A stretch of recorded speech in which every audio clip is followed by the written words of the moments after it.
చక్కగా గసగసాల పాలు, ఎండు కొబ్బరి పాలు తయారయ్యాయి. సరేనా? ఇదిగోండి, మనం అల్లం చిన్నులపాయ పేస్ట్ వేసుకుందాము. కొంచెం చాలు.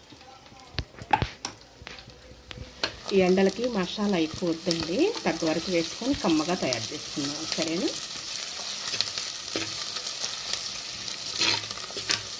పచ్చి వాసన పోయేదాకా వేయించుకున్నాము.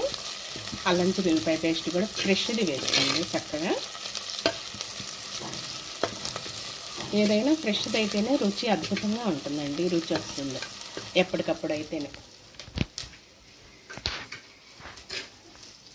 ఇదిగోండి, ఇక టమాటా ముక్కలు వేసేస్తాం.